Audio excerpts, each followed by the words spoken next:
Welcome to Pimpy's Investment Chat, where we keep investment talk simple. And here's your host, Pimpy. What is going on out there, peeps? Let's get back to Iraq because it has been a little while.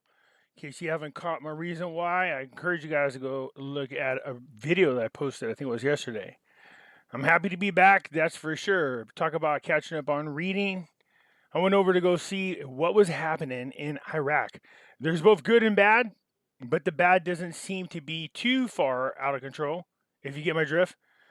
And of course, there's talk of this gentleman right here on your screen being president again. Pimpy, didn't you say that might happen? I did. Thank you for paying attention. Anyways, we're going to get into that. But before we do, hit the thumbs up button. If you're not a subscriber, please do so, because when you do, it helps out the channel. And I surely do appreciate it. And if you're thinking about buying gold or silver or all of the above, copper, palladium, platinum, rhodium, go to our friends Money Metals Exchange. The link is down below in the description. If you are a first-time buyer and you spend more than $100, use promo code Pimpy, P-I-M-P-Y, and you'll get a free half ounce of silver. Okay, there's some global movements happening, and it does affect Iraq. In case you are napping on the job, Bob, here's the thing. We see Russia going into Ukraine. Don't be surprised.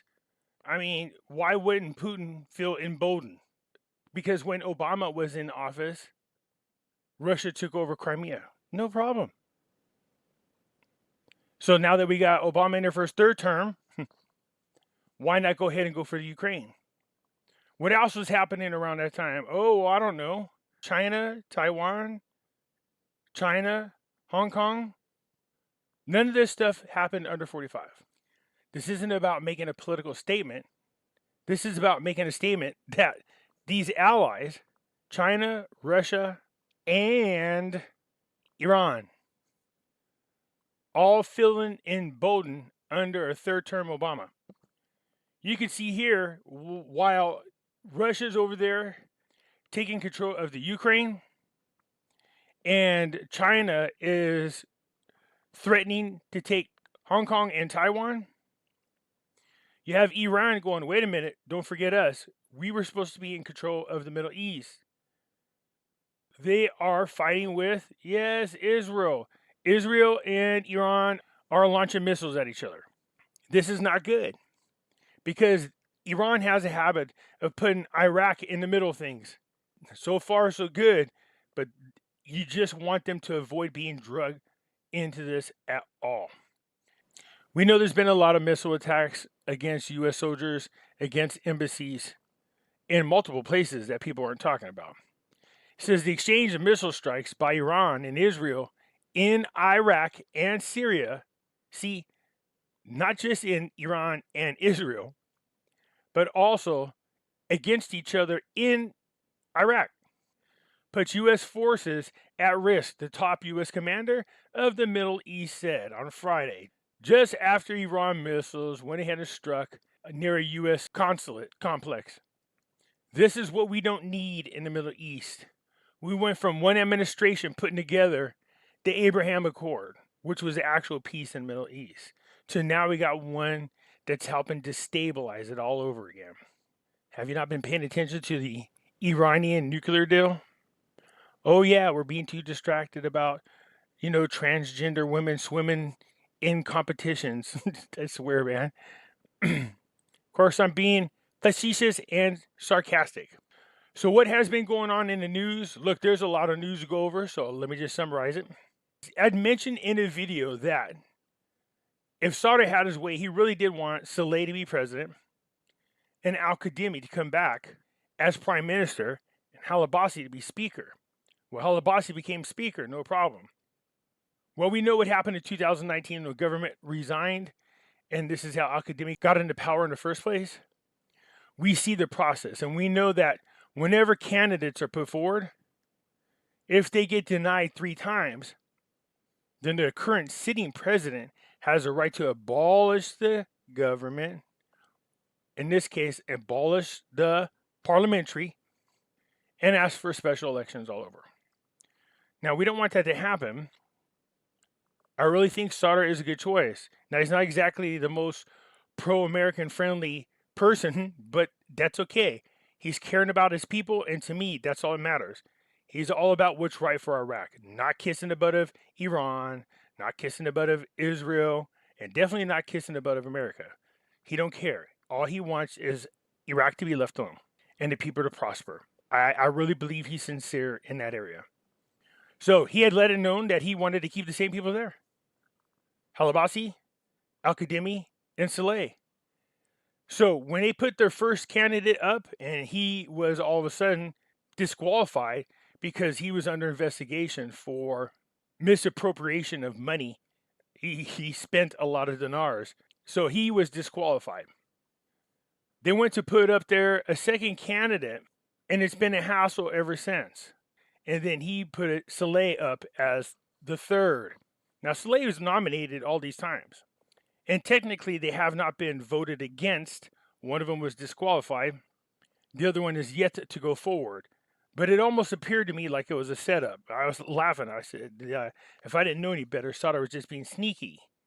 Well, lo and behold, I'm reading the articles and getting caught up. And what's happening? In the articles, what are they talking about?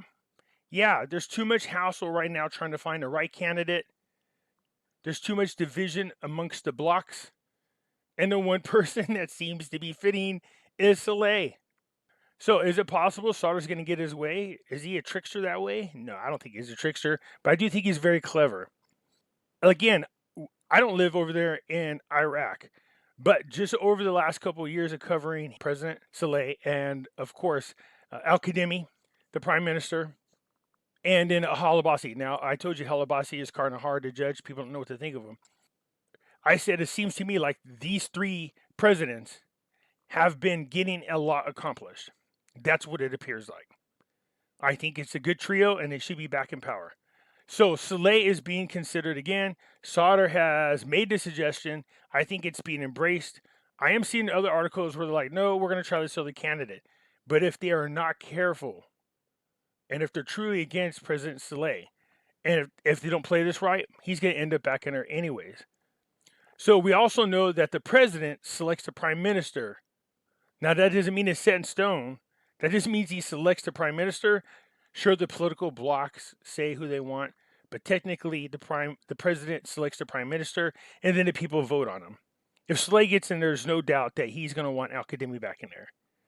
So after reading all these articles and getting caught up just a little bit, I'm feeling really confident, more confident than I was before, that we're going to have the same government in there, except for now we're going to have Sadr as the man behind the scenes.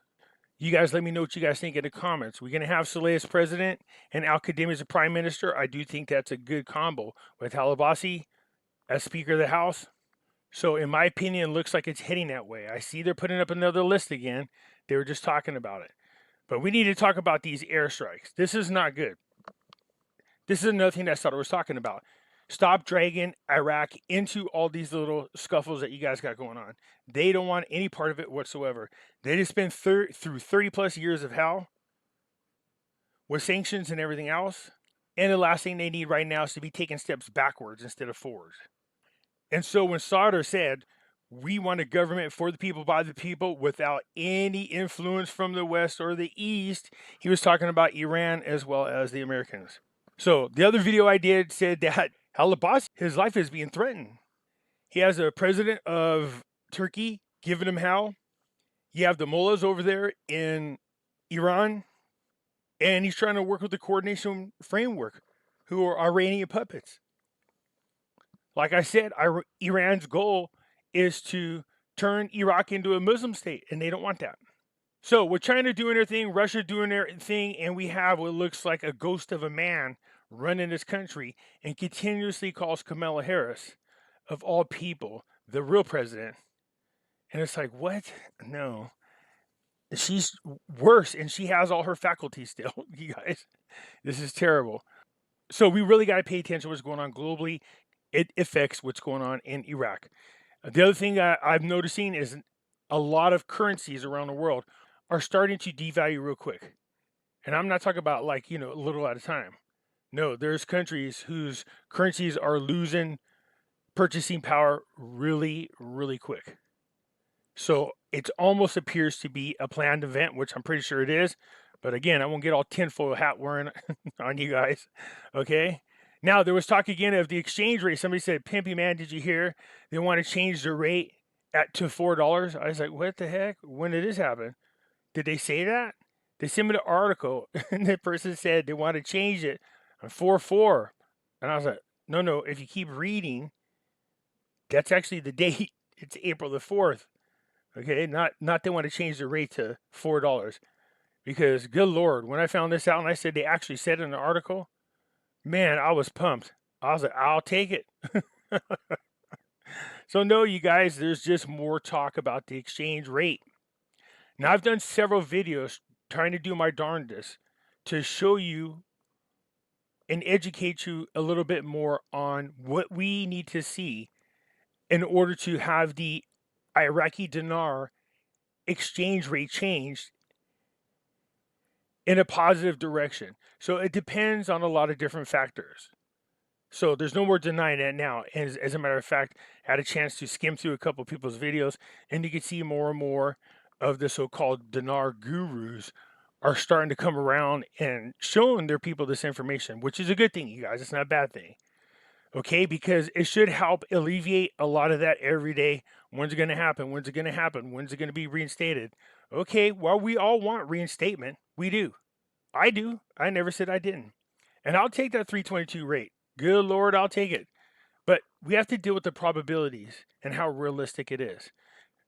See, to me, as long as it's going in a positive direction, I'll take it. I understand there's people that's been waiting years and years. And the reason why you guys are stressed out, the vast majority of you have already spent the money in your head. In your head, you're already living that millionaire lifestyle. You pictured yourself with a mansion and at the beaches and hanging out with friends. That's why you don't count your kid. This is why you don't count your chickens before they hatch. That's why I always tell people stay grounded. We all are trying to get to the same destination. We just got to make sure we're rolling together. Okay? So, there is still tons of talk about the exchange rate of the Iraqi dinar. And even though a lot of the articles don't speak too much about it recently, I can tell you that there's still a ton of talk about it, to the point where there's a lot of internal arguments and disputes going on over the exchange rate.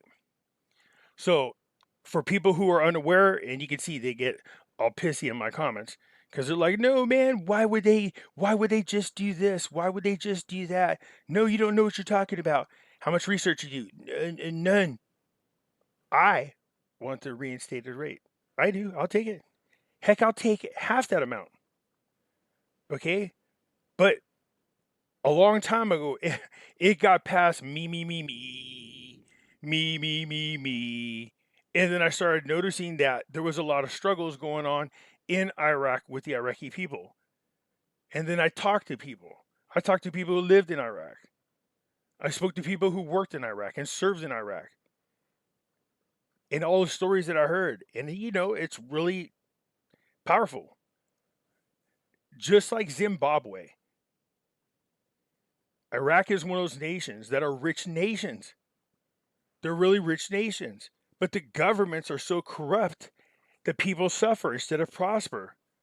So it's not that I don't support the 322 rate. Of course I do. But my concern is if this isn't handled properly, you could damage the economy and hurt the people more than you think. And that would be long term. And what? Because you're greedy and you want a higher exchange rate? No, thank you. It's not worth it to me. If I'm going to benefit, I hope all benefit, but especially the people in Iraq. Sorry to get up on my soapbox and stuff, but so what I read through here in all these articles, there's still problems with getting the right president. There's still problems with getting the president in there. Plus, they're having to deal with missile strikes and the U.S. talking firmly about coming back if things don't get handled. We can see geopolitically, you have Russia, China, and Iran all appear to be making strong moves to try to see who's bold enough to stand up to all three of these countries. Now, Iran has went after Israel. But there hasn't not been any full-fledged show of power, in my opinion. Not like we're seeing from China and Russia.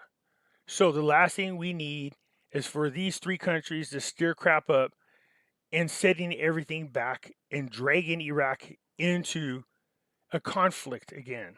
China wants Iraq for the Silk Road Initiative. Iran wants Iraq. They want to turn them into a Islamic state. Russia wants Iraq. They want the oil.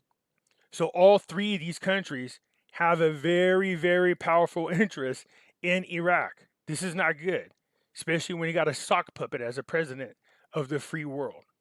This isn't helping at all. So, for the most part, we need to get our government in there, get them established. We need a strong government that's firm. Chapter 7, they're out of it, so there's no more restrictions. They should be able to start purchasing arms, the ones that are necessary for them to protect themselves. There needs to stop being a lot of internal bickering. We're seeing that now.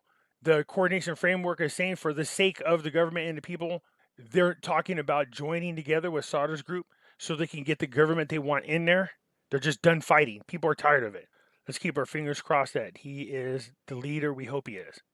Al-Qadimi's still doing his thing. Halabasi's still doing his thing. Saleh's still doing his thing. They are running the government and waiting to find out what the results are of the candidates that are being put forward. But it's my opinion, the ones that are there are going to be the ones there. All right? You can see what's happening to Saleh, and we can see what's happening to Al-Qadimi. I don't care what these articles say. I think Sauder's a lot more influential and powerful than people think. So you can see real quick in his headlines, it says the Democratic Party is likely to announce the alliance to save the homeland after the Nowruz holiday. And no, I probably didn't pronounce that right.